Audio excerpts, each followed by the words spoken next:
নমস্কার বন্ধুরা, বাঙালির পাতে চ্যানেলটিতে আপনাদের সকলকে স্বাগত।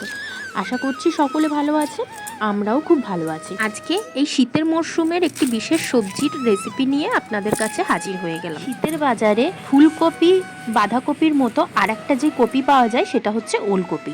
সেই ওলকপির রেসিপি আপনাদের সঙ্গে শেয়ার করব আজকে। তো চলুন দেখে নেওয়া যাক।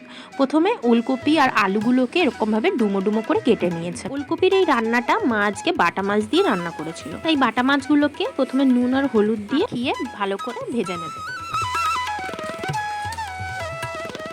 এই যে নুন হলুদ মা মাখিয়ে নিয়েছে ভালো করে, এবার মাছগুলোকে এক এক করে ভেজে নিচ্ছে।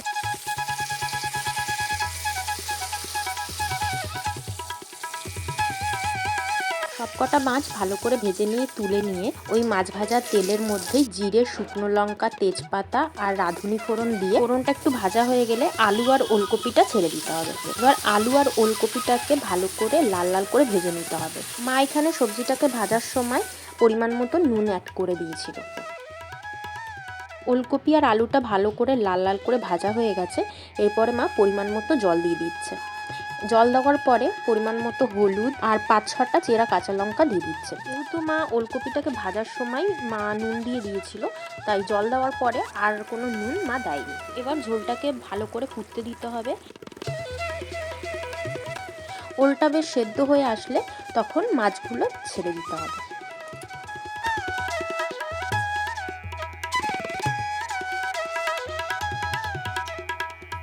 মাছগুলো দিয়ে একটু নাড়াচাড়া করে তারপরে ঢাকা দিয়ে আরও 10 মিনিটের জন্য এটাকে রান্না হতে দিতে হবে।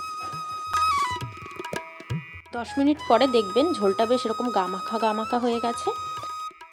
নামানোর আগে মা জিরে আর ধনে যে আগের থেকে মা সবসময় তৈরি করে রাখে ভাজা মশলাটা, সেটা দিয়ে দিচ্ছে আর কিছুটা চিনি আর ঘি দিয়ে দিচ্ছে।